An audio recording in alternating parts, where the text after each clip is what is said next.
Of course, no one believes in you. You're the LA Chargers. You are the probably most disappointing franchise in the NFL the last 20 years. Has anyone been picked to be a Super Bowl threat more frequently than the Chargers since like 2004? And then time after time after time, they just come up short and just leave you hanging. Hey, what's up, everyone? Welcome into Monkey Knife Fights NFL Wildcard Weekend Preview Show. I'm Dan Watkins. Joining me, as always, the great Nick Whalen of Rotowire.com. Nick, what's up, man? We're getting close. A little over 48 hours to go before your Jags take the field Sunday night. Or Saturday night, excuse me. How you feeling? I'm feeling great, man. Back-to-back game of the centuries for the Jaguars on consecutive Saturdays. They still can't get that elusive Sunday or Monday night game, but we'll take a Saturday. I said it last week. It's best. I think it's best for like watchability purposes. You know, last week I had a bunch of friends over on Saturday night. People are down to do something. Can't really expect that on a Sunday. So it's going to be a party atmosphere at the bank. I don't know if you guys saw this, but former star defensive tackle John Henderson is going to be in town. He will be doing the ceremonial first Duval before the game. So yeah, good luck to the Chargers. I mean, that place is going to be fired up.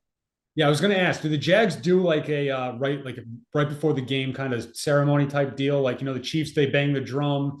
Someone's got the bell somewhere. The Seahawks they raise the 12 flag. Is there something in Jacksonville? Is it Duval? Is that the thing? Yeah, they do the first Duval. To be honest, I don't know if they do it for every game or just big games. I know this started like 4 or 5 years ago.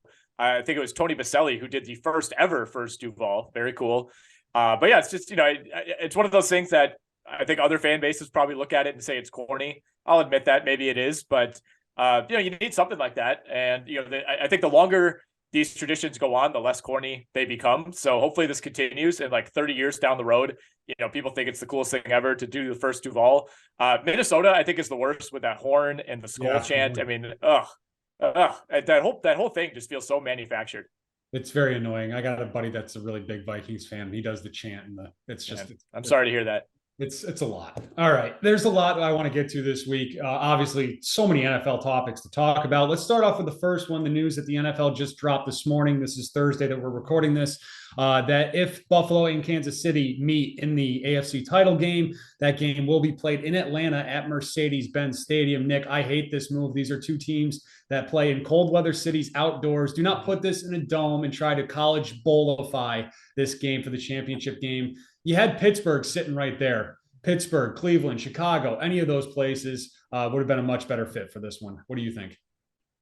I agree. From a pure football fan perspective, it would have been awesome. I know some people threw Lambeau Field out there because obviously that'll be vacant with the Packers not in the field. That would have been a lot of fun. But I think you kind of nailed it on the head. They're definitely kind of trying to turn this into like a bowl type of atmosphere, and I get it, wanting to keep the game inside for weather purposes. But, you know, I mean, these are two teams. It's Buffalo, New York, and it's Kansas City, Missouri. Like it wasn't going to be good weather no matter what.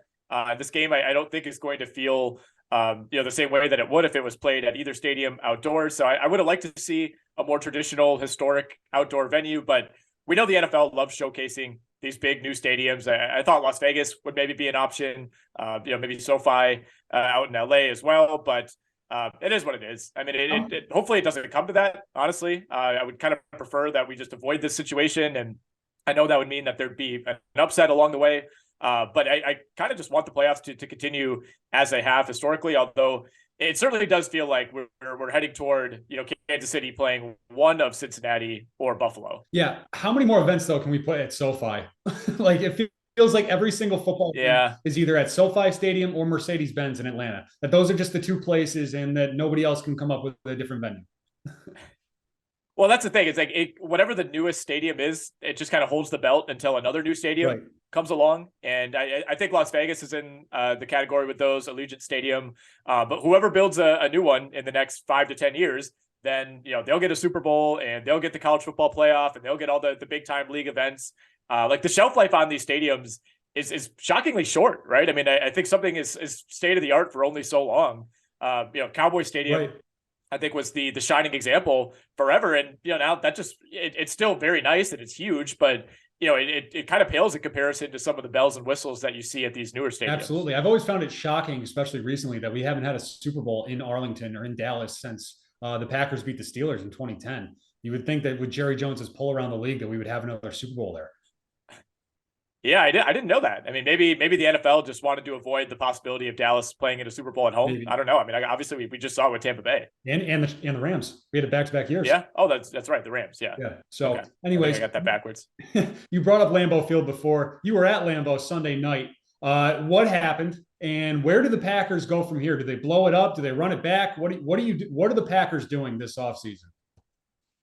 It feels like we're heading toward a complete redux of last offseason minus Devontae Adams being involved. I mean, Aaron Rodgers had almost identical quotes when they lost to the 49ers last year, as he did to this past weekend when they lost to Detroit. I mean, it was just a lot of, we'll see. I got a lot of things to weigh. I'm not going to hold the organization hostage. He said the same thing last year. My gut tells me that Aaron Rodgers doesn't want to go out on a loss to the Lions with his last NFL throw being a horrendous interception to essentially end the game. So I still think there's a decent chance that he kind of goes through his usual wild offseason process and comes to terms with the fact that, he's got one more run left in him, and that would be like the fourth straight, one last dance now for the Green Bay Packers. But I feel like they, on balance, underachieved this season. I don't know that they were ever going to be a true Super Bowl contender, but I think this roster is significantly better than a team that ended up missing the playoffs in the NFC. So I think Green Bay can talk itself into a relatively quick reset. Obviously, they're up against it cap-wise. There's only so much they can do to improve the roster, but it just felt like everything went wrong this season. And I think if you're the Packers and you want Aaron Rodgers back, it's a relatively easy sell that he still has, one more potential playoff run in him. To me, I just haven't seen enough out of Jordan Love quite yet to definitively say you got to turn it over. But look, the clock is ticking. You can only go on so long, just kind of sitting this guy on the bench who was a first-round pick. So I get it from both sides. I have no idea what's going to happen. But I think on balance, this Packers roster is still in win now mode, even though it wasn't good enough this year. I think blowing it up would be a pretty sharp turn from the direction that the organization has been heading. Yeah, the defense is absolutely legit. They seem like they're ready to win right now with that defense. I don't know if there's a wide receiver you can bring in. It seems like they're not going to be able to fit in DeAndre Hopkins. Maybe you could somehow. I don't know if he really fits with them either. But the NFC North is just fascinating right now, especially with the Chicago Bears getting the number 1 overall pick, like we kind of hinted at last week. We talked about that scenario. And it's just, I love this question. It's just such a great talk show question. Mm-hmm. If you're the Chicago Bears, what do you do? Do you take Bryce Young? Do you trade the pick to the highest bidder? Like, have you seen enough out of Justin Fields to know that he is your guy going forward? What do you do there if you're the Chicago Bears? I am still team trade the pick and get as much of a haul as you can. To me, it completely hinges on your evaluation of Bryce Young. If you, as a front office, are fully convinced that Bryce Young has the stuff to be a top 5 NFL quarterback, then I think it's justifiable to make what would be a really difficult and probably pretty unpopular decision to essentially move on from Justin Fields after it feels like he had a breakout year. But I think there's still some concern about Fields as a passer. I understand that. I just don't see them, punting on what seems like the only good thing the franchise has going right now. So to me, I think Chicago auctions off this pick to the highest bidder. A lot of people have said like, well, Bryce Young, he's not Trevor Lawrence. He's not Andrew Luck. He might not even be like a Cam Newton level prospect. Like, I get that, but we see it every single year, regardless of what we kind of think of the prospects at this time in the calendar, that teams that are quarterback needy will talk themselves into anybody, and teams will become really desperate when you get closer to the draft, and you always end up getting a bigger haul than you would think, especially for the number 1 overall pick. So I think Chicago's in a great spot, and this is a roster that on both offense and defense, like everybody talks about, they need help at receiver. Like, they need help literally everywhere. Like, they traded away their 2 best defensive players during the year. Like, they have like no above average players anywhere but at quarterback with Justin Fields. So I think you have to look at it that way and say, even if 5 years from now we look back and say, yeah, maybe we should have taken Bryce Young,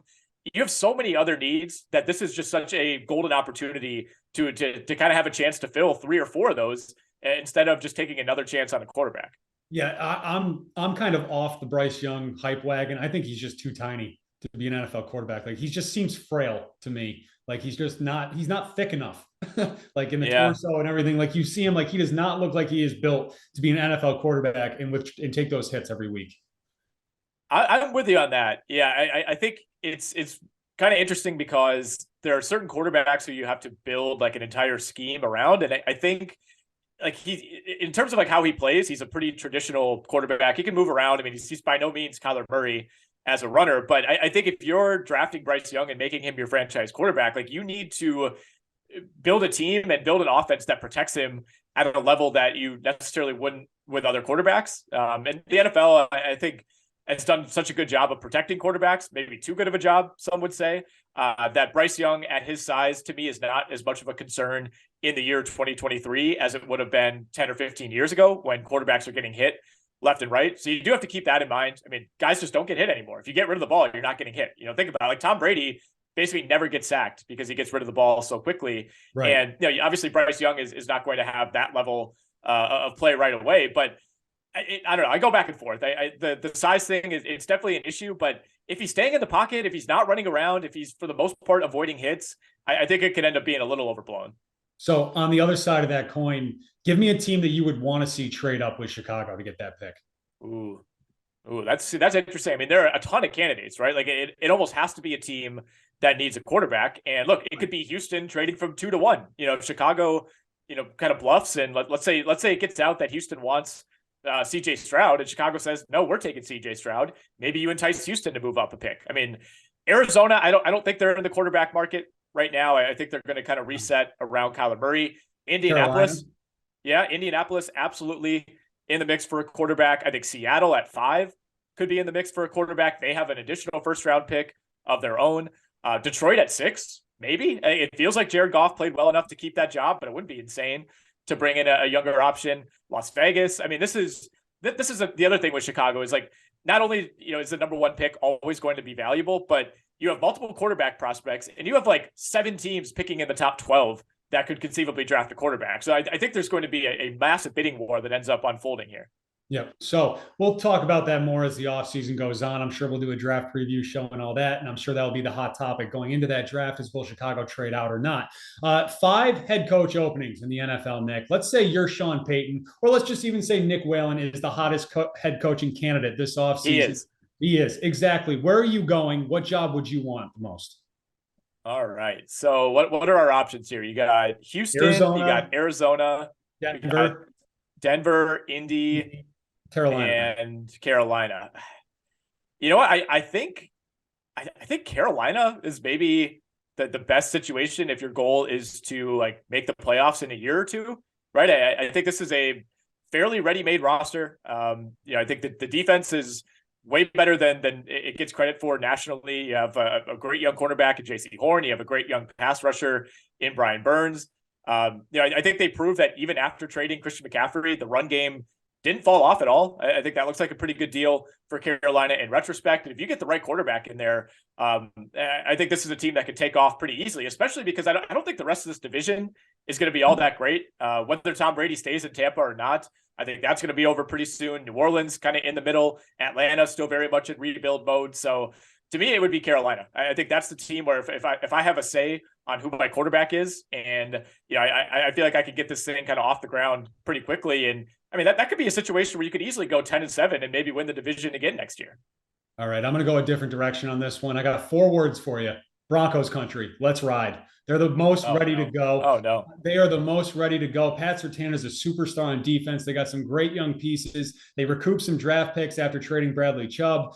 Russell Wilson cannot possibly be this bad. And if you're an offensive coach like Sean Payton, I think he's probably the one guy that could get in there and fix Russ and get this thing, get the train back on the tracks. So I would pick the Broncos if I'm an offensive-minded head coach going in there.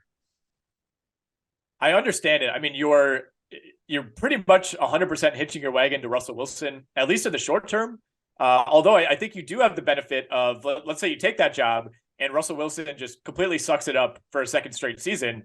I think at that point, it's proven that Russ is the issue and you're not going to fire another coach and bring in a third coach in 3 years. So yeah, maybe that is a better situation than I anticipated. I mean, you have an ownership group that really wants to win. I mean, I know they did recoup some value in the Chubb trade, but you're still up against it. I mean, you're giving up the number 5 pick in this draft. You're giving up more draft capital in the future. You have the Russell Wilson contract to deal with as well. But in terms of pure roster talent, you're right. I think Denver is right up there with Carolina and probably has more high-end players. Yeah, that's why I would go with Denver. All right, moving on. Let's stop talking about the teams that aren't playing this weekend. Let's start talking about the teams that are. And we'll start off with the NFC wildcard matchup between the Seahawks and the 49ers. Seattle getting 9.5 points in this one. Brock Purdy is starting for the 49ers, as we know. Geno Smith on Seattle. Let's talk about Geno for here first. 229.5 passing yards is his more or less. He's thrown for 230 or more in 9 of 17 games, including 1 of 2 in the matchups against San Francisco. He finished with 238 yards in week 15. And that was also the last time that he hit the more on this number, Nick. San Fran is allowing 223 yards per game. Does this game come down to, can Geno Smith make big plays with his arms? With his arm, excuse me. Yeah, he might need to be throwing the ball with both arms if Seattle has a chance in this game. So it's tough because I think you can totally see this getting away from the Seahawks and Geno Smith, attempting like 45 passes and going over because of that. You know what? I will go over. I think that is what happens, to be honest. I think the 49ers are well prepared for this game. I think they are going to run all over that Seattle defense. Last time these teams played, 49ers kind of took it easy. Like they got up and just kind of coasted the rest of the way. They were dealing with injuries at the time. I mean, you're going to have a healthy Deebo Samuel, obviously Christian McCaffrey, George Kittle is playing the best football he has in a couple of years. So I think this 49ers team is just a complete wagon. And look, Seattle's a nice story overall, making the playoffs after where we thought they would be coming into the year, but they are limping into the postseason. I mean, you needed overtime to take down the Baker Mayfield Rams. I don't see this going well. So I'm going to go more on this total, but only because I think Geno has to throw the ball a ton. Yeah, I'm going more just because you can't run on San Fran at all. So not at all. There's only one way you can move the ball on them, and I think Geno's going to have plenty of opportunities to throw the ball on Saturday afternoon. On the other side, you got Brock Purdy. He's 219.5 is his more or less. He's thrown for 220 or more in 2 of 5 starts. He finished with 217 against the Seahawks a couple of weeks ago, so right on the edge there. Seattle does rank 13th against the pass. They're giving up about 211 per game. And also, I saw on your Rotowire playoff draft that you took the San Francisco quarterback situation in the first round. So do you have Brock Purdy fever? I guess I do by default. I wouldn't have said I did going into that draft last night, but yeah, I went with Brock Purdy. A draft like that is all about just maximum games played. And I think the 49ers have the best path to at least the NFC title game. So at that point, I'd be rooting for them to beat what would likely be Philadelphia. It's not necessarily an endorsement of like Brock Purdy or that I think he's going to put up huge numbers. It's just that I think he could end up playing 4 games in the playoffs and on aggregate, that's going to be really valuable. But it's funny. I think I'm going to go less on 219.5 for Purdy. And it's basically the complete inverse of what we talked about with Geno Smith, where I just think they're going to run the ball. I think they're going to have success early on. I think they're going to get up, and they're not going to need Brock Purdy to throw the ball more than, 25, 30 times at the absolute max in this game. So I think Purdy plays well. I think the Niners cruise, but I don't even know if he gets over 200 yards. Yeah, I like that. I like that thinking a lot. Then you got the Seattle, their dynamic duo at wide receiver. You got DK Metcalf and Tyler Lockett. Their numbers are very, very close this week. They're just separated by 1 yard. Metcalf's at 64.5. Lockett is at 65.5. Metcalf has not hit this number in either game versus San Francisco, while Lockett has hit both games against San Fran. What do you think about the wide receivers in this one? Yeah, this is really tough. I think you just kind of follow the pattern. So I'll go less on Metcalf, more on Lockett. And you mentioned it. I mean, Lockett cleared it pretty easy in both of these games. 68 yards when they met in week 15. Then had one of his best games of the year all the way back in week 2 on the road at San Francisco. 9 for 107 on 11 targets. The San Francisco defense, probably the best in the league at this point, but the run defense is really what's carried them. I mean, they're an above average pass defense for sure, but not necessarily dominant in that realm. So, I think Geno Smith is going to end up kind of backing his way into a decent amount of yardage in this game. And I think Tyler Lockett ends up on the receiving end of a lot of that. All right. And then we, of course, can't talk about the 49ers without talking about Christian McCaffrey. 75.5 rushing yards is his line, 22.5 fantasy points. He's reached 76 yards on the ground just 6 times this season, but 3 of those games have come in the last 5 weeks. He had 108 yards against Seattle on 26 carries back in week 15. That was a season high for carries for McCaffrey. because this Seattle defense, they rank 30th against the run. They're allowing 150 yards per game. CMC also has a 7-game touchdown streak heading into this one. I think this just sets up way too nicely to just smash the more on pretty much everything McCaffrey related. Yeah, I agree. I think this number could be 10 yards higher, and I would still go more. I would think twice about it, but 75.5, I think that's a great number. I know he's been well under that number in 2 of his last 5, but last week against Arizona, I think you could throw that out. I mean, that game got out of hand. They called off the dogs in the second half. The other game was Washington, and that's one of the best front sevens in the NFL. So he's cleaned up against these bad rushing defenses. And like you said, Seattle bottom 3 in that category. So I think Christian McCaffrey likely going to be knocking on the door of a triple-digit day. Yep, like it. Okay, Brandon Ayuk, Deebo Samuel, George Kittle. Who has the best day? Man, I mean, Deebo is definitely my favorite player of those 3, but they've been kind of cautious with him. We're not seeing him as like a gadgety guy quite as much. I think McCaffrey has kind of taken some of that away from him. I think Brandon Ayuk has been one of the most improved players in the entire league this season. Like, nobody ever talks about Brandon Ayuk, despite the fact that he was a first-round pick, but he's been awesome for them. He's taken a big step forward. With all that said, it has to be Kittle, right? I mean, 7 touchdowns in the last 4 weeks for George Kittle. I mean, we were talking about him, in fantasy kind of all year as just like, has he taken a step back? Is he no longer anywhere close to that Kelsey Andrews level? And he's answered that emphatically, really since Brock Purdy stepped in. And, he hasn't had massive yardage totals, but the chemistry's been there. He's always looking for him in the red zone. So based on that touchdown upside, I have to go with Kittle. Yeah, I think back in October, we put like the milk carton ad out for him. Missing tight end, George Kittle. Where's he been? We found him. He's there. I like the Kittle play a lot. All right, so Seattle's getting 9.5. Who are you taking? I'm taking Seattle. Sorry, San Francisco. Let's redo that. I'm taking San Francisco minus 9.5. I am pretty surprised that this number stayed under 10. I think if it got to 10 or 10.5, you have to think twice about it. But at 9.5, I think that's great value. I mean, obviously there's a lot of talk about the San Francisco defense, but this is also an offense that's just routinely rolling up 35 plus points with or without Brock Purdy. So I think they're going to score. I think the defense is going to dominate. I think we get something like, 35-21. Yeah, I'm taking the Niners too. I think they win comfortably in this one. Just kind of running out the clock, sitting on the ball at the end of the game. Yep. All right, moving on. Saturday night in Duval, Jacksonville, LA. This is just going to be a great matchup, fun one. This is why you guys watch this show, of course, is for our Jags preview. And here we go. Jacksonville is getting 2.5 points at home, Nick. Are the Jags being disrespected? They're always being disrespected. But at the same time, I also kind of agree with that line. Like, I get it. I think if the Jags had played better last week against Tennessee, I think this could be a pick 'em. Maybe it could be like Jags -1 at home. But I think the Chargers are the more talented team. That's for sure. I think they have the better quarterback. They have the better receivers. They have the better running back in Austin Eckler. So, it's pretty easy to see why this number is what it is. I don't really see it as disrespectful. Jacksonville didn't play well last week. And to be honest, I don't think they played well enough to deserve to win that game. And they're lucky that it was Josh Dobbs, who was signed off the street, quarterbacking the other team, because I thought they played tight.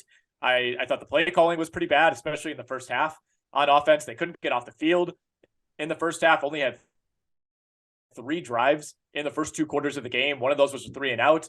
And they got bailed out on a big time defensive play. So I totally get it. These lines tend to swing week to week based on what happens. So I think there's some concern about this Jags offense. But I have more concerns about the Jags defense, especially if Mike Williams ends up playing in this game for the Chargers. So it's been a big week for the D word, disrespect, and especially manufactured disrespect. We were talking a little bit off air before the show started about the Georgia Bulldogs and all the things that they said this week leading into that game with TCU and then afterwards. But we've ended the week with the LA Chargers putting out a Twitter video that is just kind of mind-boggling to me, Nick. Have you seen this? We kept the receipts of everybody doubting us this year and all that stuff that the Chargers social media team put out. I'm afraid so. Yeah, I have. The Chargers usually do a pretty good job on social media, but yeah, I don't really love this one. So this just struck a nerve with me. Of course, no one believes in you. You're the LA Chargers. You are the probably most disappointing franchise in the NFL the last 20 years. Has anyone been picked to be a Super Bowl threat more frequently than the Chargers since like 2004? And then time after time after time, they just come up short and just leave you hanging. Like, what the heck is going on with the Chargers?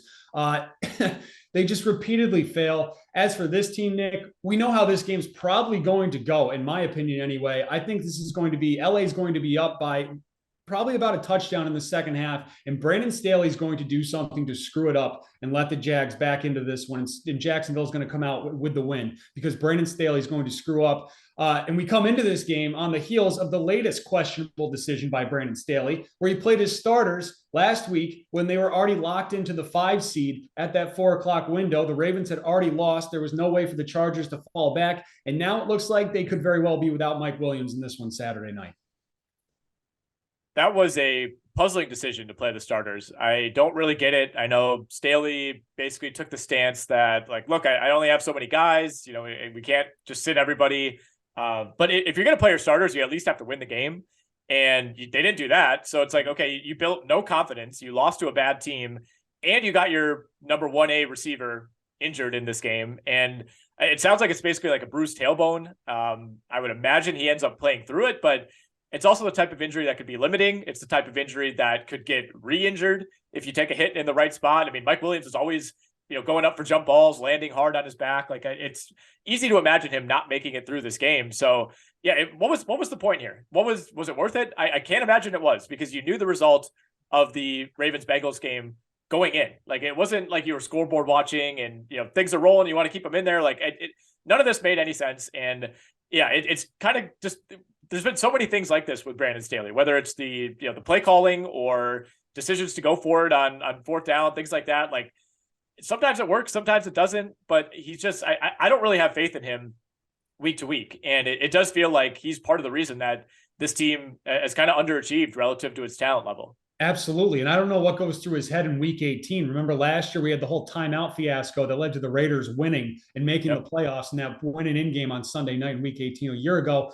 This year in week 18, he decides to play his starters and gets one of his best players hurt, which might end up costing him the game Saturday. So let's get to these lines here. We'll start with Justin Herbert. Oh, actually, you know what? I got a better question for you, Nick. This might be the most important question you get going into this game. Who has the better hair, Justin Herbert or Trevor Lawrence?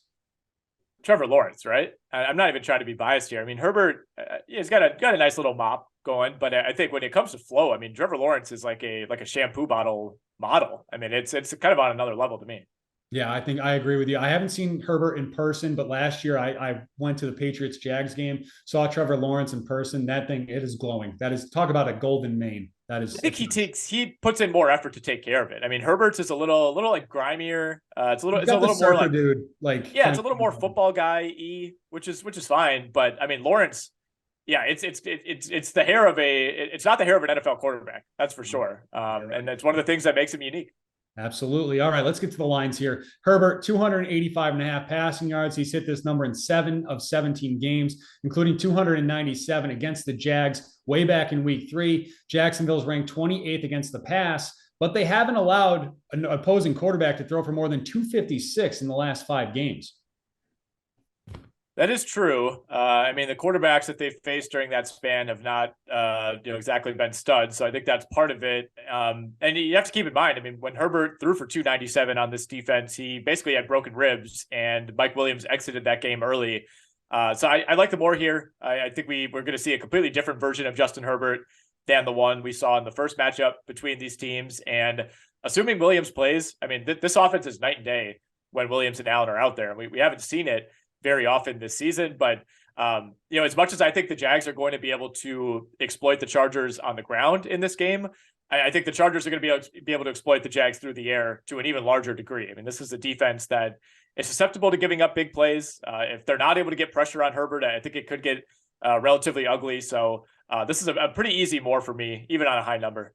I like that. All right, moving on. Other side, Trevor Lawrence, 249.5 passing yards. He's reached 250 in just 8 of 17 games. The Chargers ranked 7th against the pass, allowing 200 yards per game. Yeah, I think I'm going to go less here, and that's partially under the belief that the Jags will be able to move the ball on the ground. I mean, if you watched last week, they got nothing. I mean, they were getting stuffed on basically every single carry. I think ETN had like 7 carries for 17 yards. So I think they'll have a lot more success with that. I think that changes the game plan. And I also think they're going to have more possessions in this game than they did last week. With that said, I mean, as good as Lawrence has been this year, I still think they don't necessarily want to lean on that unless they absolutely have to. And if that's the case, that means that they're not able to run the ball in this game. And that's just a big red flag in general. So I'm going to go less here. I think we see a more balanced attack. Like you said, Lawrence has not really been a high yardage passer this season unless they've really needed him to be. The games with the highest yardage, are Baltimore, Tennessee, Dallas. Those were all come from behind victories. So, if they fall down early, obviously you're going to need to be more reliant on the pass, but I don't really see that happening. So I'll go less here. Yeah, I'm going to take the less here too. I'm going to need this number to come down to like 235 before I start thinking about taking. Yeah, I agree. He's going to finish somewhere in the 230s. All right, Austin Eckler, 21.5 fantasy points. Jacksonville did a very good job bottling him up in their previous matchup. 4 carries for 5 yards, 8 catches, 48, no touchdowns for Eckler. To me, though, he kind of feels like he's due to have a big day. I sure hope not. But yeah, it does feel that way. I mean, he's clearly not going to be as bad as he was last time these teams played. And a big part of that was, the Jags jumped on the Chargers early and they basically couldn't run the ball. So I don't even know if that's a real sample at this point. In terms of fantasy points allowed to the position this season, the Jags are basically right in the middle of the pack, tied for 14th. So good, not great defense when it comes to defending running backs. And Eckler's just his own guy at this point. He's so unique, right? Like, you're not even really worried about stopping him on the ground as much as you are sniffing out screen passes and things like that. But you're asking a lot of your defense to make open field tackles, to break through blocks. And I don't know if the Jags are going to be up for that in the secondary. So I'm going to go more on Eckler fantasy points. I think they do a good job bottling him up on the ground, but this could be another one of those days where he has like 8 catches for 95 yards. Right. Yep, I agree. But my favorite play in this matchup is Keenan Allen, his receiving line, 75.5. He's reached 76 yards in 6 of 10 games. Every game that he's had at least 8 targets this season, he's had 86 or more yards, and it's looking like Mike Williams is not going to play, so sign me up for the more here. Yeah, even if Mike Williams plays, I think I like this quite a bit. We're talking about Justin Herbert potentially approaching or eclipsing 300 yards. If that's the case, Keenan Allen probably has a 100-yard day. This is a line, kind of like the other one we discussed with, I think it was McCaffrey. It could be 10 yards higher, and I would still feel pretty good about going over on 85.5. So yeah, we're in lockstep on that one. Absolutely. Then how about Travis Etienne, 78.5 rushing yards. He's reached 79 in 7 games this season. What we talked about, this Chargers run defense, just not very good. Mm-hmm. They're ranked 28th in the NFL. Yeah, I'd like for this number to be a little lower, but I think we got to go more. The thing with Etienne, a lot of his big games this year, he's gotten like half of his yardage on one big run. He had that 60-yarder against Houston a couple weeks ago. So if he can rip off a 40, 50-yarder, it doesn't even have to be a touchdown. Obviously, that puts you over halfway there already. But I think you can do that against this Chargers defense. So I'll go more. All right. Pick time. Are the Jags moving on? I got to hedge my happiness here. And I got to be consistent with what I put out at Rotowire. I don't think they win this game. I think they put up a spirited fight. I think it's close. But I have the Chargers winning and covering this game. I think my score prediction was 27-24 Chargers. All right. Very good. Give me the Jags. I'll join the faithful for this one. I think the Jags are going to win this because I think Brandon Staley's going to mess it up in the second half, and the Jags will move on. All right. Moving on. Moving on, we got Buffalo and Miami. This game's in Buffalo. Bills Dolphins. The weather for this one, Nick, 31 and sunny with very little wind. I want to talk about the quarterbacks here. Josh Allen, 255.5 is his number. I feel like that's a little low. He's been over 300 in both games against the Dolphins, and with no weather in this one, I'm taking the more on Allen. Yeah, I think intuitively you would say, well, the Bills could be up big in this game and maybe they don't have to throw, but if you watch the Bills, they don't really seem to change their offense that much. They don't turtle up. They don't pack it in when they're up big. So I'm not really all that worried about that when it comes to Josh Allen. It was 1 yard under this last week, 254 against New England. But you also have to keep in mind that was a game where they basically lost 2 possessions because they returned 2 kicks for a touchdown. So he was well on pace in terms of game flow to go over that number. Again, you worry about the blowout potential here, but I think if the Bills are up like 31-7 in the third quarter, that's because Josh Allen has been a big part of that. So I'll go more. Yeah, the Ravens, these teams are just, we do what we do. We don't change for anyone. Yep. Yeah, I like the more here and comfortably for Allen. Skylar Thompson on the other side, though, 165.5. He's hit this number one time in the two starts he's had. And that was against the Jets way back in week 3. Does he get to 166 against Buffalo? Man, what a sad line, right? I'm going to take the more here because I hope that the Dolphins can get through to Skylar Thompson and just say, like, look, man, you just got to air it out. He's been really hesitant. He's been really conservative in his previous starts. And I get that because, last week you're just basically trying not to lose that game against the Jets. But I mean, you got nothing on the line here. You got to just kind of empty the bag of tricks. So I hope we see Skylar Thompson air it out. I mean, you have a great jump ball guy in Tyreek Hill. You have, one of the best, run after catch guys in Jalen Waddle. So I know his previous starts have been pretty underwhelming. I don't think we come away impressed with Skylar Thompson, but in a game where Miami is just going to have to try everything to stay afloat, I think he can go more. Any skill guys in this one you like? Not really. I mean, the running backs for Miami are just completely banged up. I don't think we see Mostert. Jeff Wilson popped up on the injury report with an illness. Hill and Waddle, they're always going to get theirs to a degree, but you look at the last 2 weeks, 59.5. Yeah, that's what I'm seeing for Tyreek Hill, 59.5. I mean, I don't think he's gone over that in any game that Skylar Thompson has played in so far. But again, I think Miami is going to be in full-on desperation mode. I think they're going to be throwing downfield, even if it ends badly. I think they at least have to try it. So I don't know if we have a number on Waddle. I'd probably go under there, but I think there's a path to Tyreek Hill finding his way into 60 yards. All right, very good. And this is the biggest spread of the weekend. Buffalo favored by 13. I like the Bills to cover. Yeah. Yep. Same here. It was sitting at 9.5 earlier this week, and then 10.5. Even at 13, I'm okay with it. I'd probably take that all the way up to, 14, 15. Yeah, I think as long as it stays under 14, I'm taking the Bills in that one. All right, moving on. We got the Giants at Minnesota, a rematch of that fun game on Christmas Eve. The Giants, they're getting 3 points in this one, but let's talk about the quarterbacks here. First, Kirk Cousins, 269.5. He's hit this number in 8 of 17 games, including 299 against the Giants.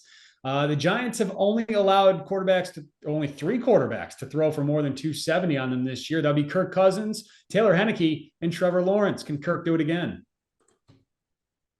I don't know. This game is so confounding. It's like such a true 50-50 to me. Obviously, we saw this game a few weeks ago and it went about exactly like we expected, and now we're going to see it again. I guess I'll go more on Cousins. I don't necessarily trust Minnesota's ability to run the ball as effectively on this Giants defense. So he's always been better at home. And for as low as his lows have been this year, like the highs have been relatively high. Justin Jefferson, it didn't just kind of luck his way into almost breaking the receiving record. Kirk Cousins has made some pretty solid throws. Has had some nice games this year. I've not really even made up my mind yet on how I think this game plays out, but I'll take the more on Cousins and kind of pair it with the more on Justin Jefferson, who's really feels like he's due for a breakout after a couple down weeks. Yeah, I'm hitting the more a lot in this one too. Daniel Jones, 235.5 is his passing line. He's only hit this number twice this season, but one of those games was against Minnesota on Christmas Eve, where he threw for 334 yards through the air. Mm-hmm. Minnesota, they're ranked 31st versus the pass, allowing over 260 yards per game. And I'm looking at the game scripts here for Daniel Jones. Look at the 2 games he had against Minnesota and Detroit, both bottom 3 pass defenses. He had over 40 passing attempts in each of those games. Mm-hmm. Ryan Daboll is going to have him attack this secondary, so I'm hitting the more here on Jones. I agree. I mean, he had almost 400 total yards against Minnesota when you factor in rushing. I'll go more on the passing. I do think, though, I could totally see Minnesota kind of overcompensating to stop Daniel Jones on the ground because he did burn them so badly last game. So I think I might go less on 38.5 rushing yards under the belief that they're kind of selling out to make sure Jones doesn't beat them in that regard. But yeah, I mean, this defense can't stop anybody at this point. So that's an easy more on the passing. All right, let's fly through the skill position guys here. Justin Jefferson, 97.5. Basically through 16 weeks, he hit this number in 11 of 16. They've had him pretty much in bubble wrap since clinching the division against the Giants, where he had 133 a few weeks ago. Yeah, I'm not reading too much into the last couple of games. Obviously, just a frustrating situation, disaster game against Green Bay. And then, last week they kind of had that one sewn up early. So 97.5, it's a high number, but he's kind of the one guy who you feel pretty good about going over in a situation like that. So it's been an auto more for us basically all season. And I think we got to stick with that. All right. How about TJ Hawkinson, 48.5? He had a monster game against the Giants last time, 13 catches, 109 yards, 2 touchdowns. But if you take out that matchup, he's reached 49 in just 3 of 8 games with the Vikings. Yeah, I don't think he's going to approach that kind of ceiling again, talking 13 catches, 16 targets, but had a nice game the next week as well against Green Bay. I think I'll go less on Hawkinson yardage. If you can get over 0.5 touchdowns on Monkey Knife Fight, that I would look into, but I'll go less on the yardage. All right. And how about Saquon Barkley, 75.5 rushing yards? He's reached 76 in 8 of 16 games, had 84 against Minnesota. Vikings run defense, not very good either. They're giving up over 120 yards per game on the ground. Yeah, I thought they actually did a pretty decent job against Saquon for most of that game. And if I remember correctly, he had a late rushing touchdown to kind of pad that total. So I think this is a game where, the Giants are obviously going to rely on Barkley as much as they can. I think it's nice to know that they have proven they can throw the ball on this Viking secondary, but when push comes to shove, the Giants still want to run things through Saquon Barkley as opposed to Daniel Jones. So I think this is actually a pretty solid number. I mean, this could be a 20 plus carry game pretty easily for Saquon Barkley. And at that point, you're just asking for, basically 4 yards per carry and you're hitting the more here. So I'll go more on 75.5. All right. And how about this line? Minnesota favored by 3. They won the last meeting by a field goal. What do you think happens on Sunday? I'll take Minnesota to win at home, but I'll take the Giants to cover. And I would say the exact opposite if this game was in New York. I think we get like a 27-26, 24-23 type of game. All right. I'm going to take the Giants. I think the Giants are going to pull off the upset here. Minnesota they've flirted with disaster all year long. They're not as good as their record is. So I like the Giants to pull off the upset. Would this be the least surprising technical upset in NFL history? Probably, right? Like at least in recent. Yeah, right. It's like everybody agrees. It's like, yeah, I guess Minnesota should be favored, but nobody has like any good things to say about the Vikings. Yeah. All right. Anyways, moving on. Last game here. We don't have any lines up, Nick, but Baltimore, Cincinnati. Do the Ravens have any shot here without Lamar Jackson? And give me a number for Joe Burrow. We have lines now, by the way. Joe Burrow, 269. 269 for Joe Burrow. Okay, 269 for Joe Burrow. Let's see. What did he have last week? He finished with 215 yards against Baltimore. He had 217 against Baltimore in week 5. I'll go less. I'll follow that trend. I think Baltimore's defense is actually really, really good at this point, and it hasn't really been talked about because the quarterback situation and the struggles on offense have kind of been the dominant storyline. But this is a really, really good defense, and I think Cincinnati, a more balanced team than we give them credit for. I don't think they have any issues, assuming Lamar is not playing in this game, and we also don't even know if Tyler Huntley is going to be available. So to me, to answer your first question, no, I don't think the Ravens have much of a chance to win this game. Could they cover? Maybe if the defense, really, really has a great game, but I just don't really see that happening. Yeah, I don't either. Give me the Bengals laying 9 points. I'll lay the points on this one too. Yeah, and it was at 7.5 earlier in the week, and I really like Bengals at that number. I mean, 9, I guess I'll still take it there. Obviously, if it gets up to 10, you start to second guess it a little bit. But if Lamar doesn't play, and honestly, even if he does at this point, like, what is he going to look like? I mean, he hasn't played in a month and a half. He hasn't practiced once during that entire span. I just think they're kind of hopeless on offense. Yeah, same here. I know we're not doing a preview for the Bucs and Cowboys. Connor and Jim will take care of that on Monday for us here at MKF. But do you have a pick here? I can't pick against Tom Brady in this one. I just can't. He's 7-0 in his career against Dallas. Dallas has not been good the last 5 weeks. Their few wins that they've had have just not been impressive at all. Dak's a turnover machine, and it kind of feels like things are setting up for the Bucs to make some sort of a mini run here. I hate to say it, it really does feel that way. In our playoff draft that you referenced last night, I kind of backed my way into loading up on a bunch of Cowboys. So I will be rooting hard for Dallas to win that game.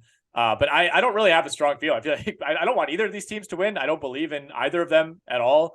I think they're both kind of fraudulent. Talent wise, I think Dallas has the advantage. I think on balance, They've been the much more consistent team. They've been the team with the significantly higher upside. The question, I guess, is do you really think Tampa Bay unlocked anything offensively last week against Carolina, or was that just a situation where CJ Henderson, the worst cornerback in the league, just couldn't stay in front of Mike Evans and let him, basically have like 3 50-yard touchdowns? Because other than that, that's all that changed for Tampa Bay is they basically hit 3 bombs and that was it.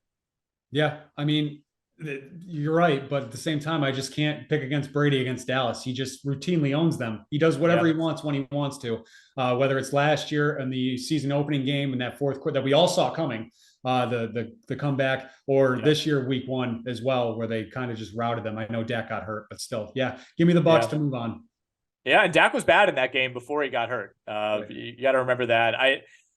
I hope you're wrong, but it does feel like you're going to be right about this. And the Brady narrative is going to fire right back up despite a terrible regular season.